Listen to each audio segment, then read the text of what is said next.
Bill bought an apartment in his house 2 years ago. His neighbors were unsociable and mean. Bill always felt like a stranger in the entryway. He had no one to talk to after work and always spent time at home alone. His life was hard. His only outlet was his work. But at one point, Bill's boring and quiet life was over. A terrible thing happened to Bill. She forced him to move out of his apartment. Afterward, Bill was afraid of what was happening around him for a long time. He lived in a bedroom community in a small American town. The apartment was on the top floor of a dilapidated building. That was where the attic door was. Bill never went in there. The attic door was always locked, but he had the key. It had a big lock on a heavy chain. All in all, the entrance to the attic was securely locked. The first oddities for Bill began at one point unexpectedly. Bill was going to work early one morning. It was not yet dawn. He was working as a bus driver at the time. Besides, Bill was still awake and didn't notice anything suspicious. But when he returned from work that evening, he noticed that the attic door was open. The lock was hanging on a chain. Bill didn't want to go to the attic to see who was there and was exhausted from his day at work. He tried to grab a quick coffee and lie down to rest since it was winter outside. He did not pay much attention to it at the time. Bill slept like a dead man, and nothing could disturb his sleep. When he went out to work again the following day, the lock on the attic door hung closed and on a chain. Bill didn't understand what was happening. There was only one key, and only he had it. The utilities never approached him. When a key was needed, they always came to him for the keys. Bill decided that perhaps he had been tired at work yesterday and was imagining things. But still, the thoughts wouldn't leave him until he got to work. When Bill returned from work that evening, again at the same time, the attic door was fully open and the chain and keys were lying on the floor. He didn't realize who might be climbing in there. He waited a couple of minutes, went to get the ladder, and went to lock it. Out of curiosity, he decided to see what was in the attic. He was always curious and hadn't been there. When his head was level with the attic floor, the smell of mold and dampness hit his nose. He didn't notice anything in the pitch blackness, hung the lock on the attic door, and carried the ladder back to its place. When Bill walked home, the strange state and feeling of unease never left him, like something wrong was going to happen. He drank hot coffee as usual and went to bed. Bill could not sleep. Thoughts of what was happening in the attic would not leave him. He wondered who was there, what they were doing, where they got the keys, and many other thoughts. After a few hours, Bill did fall asleep. In the morning, Bill got ready for work. On his way out, he saw the attic open again. He was seriously fed up with the situation, so he grabbed a ladder and climbed into the attic. The visibility was better in the attic than in the evening, but he didn't see anyone. He was left puzzled by all he saw were wires and miscellaneous old junk. Bill locked the attic again and carried the ladder. He decided to stop by his neighbor's house, where a young couple with a child lived. They had recently arrived at the home. Bill did not have a chance to meet them, but he had seen them many times. When the girl opened the door, Bill said hello to her and asked if she had accidentally seen anyone suspicious in the entryway. She gave Bill a sick look. The girl said she hadn't seen anyone, but paid attention to the open attic and didn't care who or what might be doing there. Bill decided to go home. He didn't like all this. He had soothing thoughts about junkies and drunks. Until the next moment, Bill's mind had nothing mystical or scary. While half asleep, Bill heard some interesting sounds from upstairs from the attic. He got out of bed and began to listen carefully. He could hear something being dragged across the floor in the attic. The sound was quiet, but it was audible at night. Bill couldn't be wrong. Someone was carrying something. But as soon as Bill listened, the sound was gone. He got up quietly and tiptoed down the hall. With a fighting spirit, Bill picked up a mop and quietly opened the door. When he looked into the attic, he saw the attic door open. There was no lock and chain. As soon as he stepped out of the apartment onto the landing, it slammed shut abruptly, and Bill was very startled. The slamming sound of the attic door closing went all over the building, and the other tenants' doors began to open.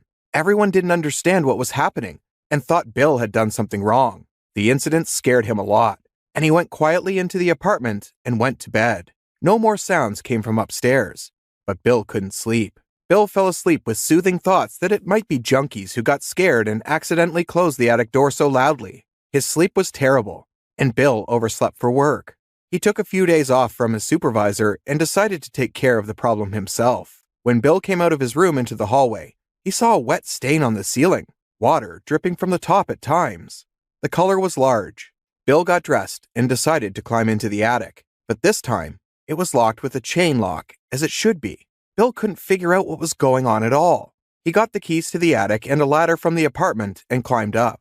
When he got up, Bill saw 2 dead cats a few feet away. The stench was very great, and there was a puddle of what looked like water underneath them. Bill was puzzled as he had been in the attic yesterday.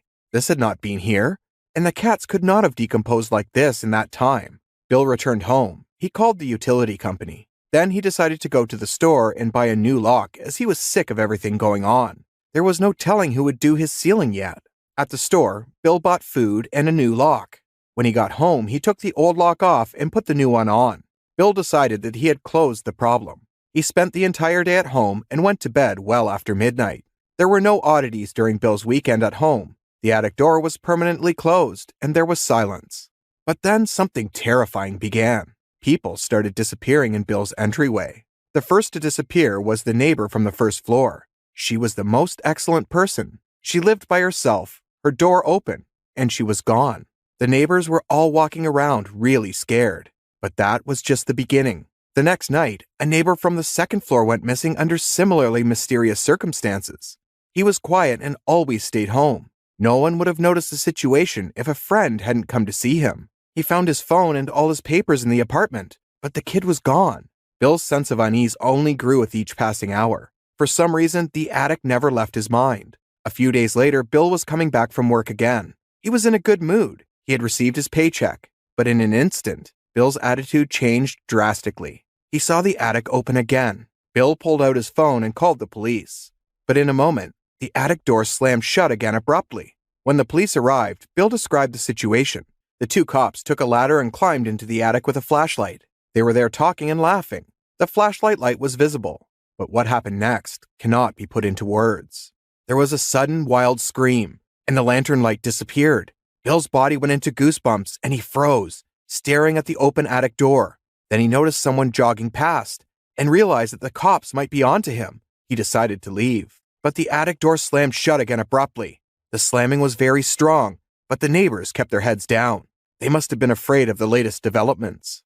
After a few minutes, Bill returned to the apartment. He had not had any sleep after what had happened. He could hear footsteps from upstairs again. He reassured himself that the police had scammed him. He thought they had decided to make fun of him. Bill managed to fall asleep in the morning, but very unpleasant news awaited him. A persistent ringing awakened Bill at the door. It was the police. They started asking questions about yesterday. Then they led Bill into the entryway and showed him the oozing blood between the cracks from the attic. One cop in the attic was dead, and another cop was sitting in the corner of the attic not talking. And a few minutes later, it turned out that a family with a child was also missing that night. They also had phones and all the paperwork in their apartment. The police took Bill to the station. She wanted to pin everything on him, but in the evening, Bill returned home on his recognizance not to leave. He immediately went to bed because he was tired. But before falling asleep, Bill heard suspicious noises in the entryway. Bill didn't want to go out the door, so he decided to look through the peephole. He regretted doing so. The light in the entryway was dim, but he could see everything well. Bill saw some creatures coming up from the bottom floor. Bill's heart sank in his heels when it appeared on the landing. The beast sometimes moved on its feet and sometimes on all fours. Its head was large, its eyes glowing. The sight made every hair on Bill's body stand on end, and he held his breath. The strange creature was dragging Granny Mary from the 4th floor. Bill identified her by her colored clothes. What happened next was even scarier. The beast climbed the wall, most likely the attic, and Bill recoiled from the door. Bill didn't hesitate any longer, and in the morning, he packed his bags and left for a friend's place in the next town. He didn't want the apartment. He didn't care about the cops or the signatures. When Bill told his friend the situation, he probably didn't believe him. After a week, Bill decided to go home. He had hoped for a change for the better, but that hope dissipated upon his arrival. Almost all the apartments were empty in the entryway, most of them for sure. On Bill's floor, the attic door was open. When he entered his apartment, the acrid smell of rot hit his nose. From there, Bill was just numb. There was a hole in the bedroom ceiling that led to the attic, and there were dozens of bloated bodies on the floor. Locking the apartment with all the locks, he ran away like a frightened animal. Bill never returned to his apartment and was wary of the attic door for a long time.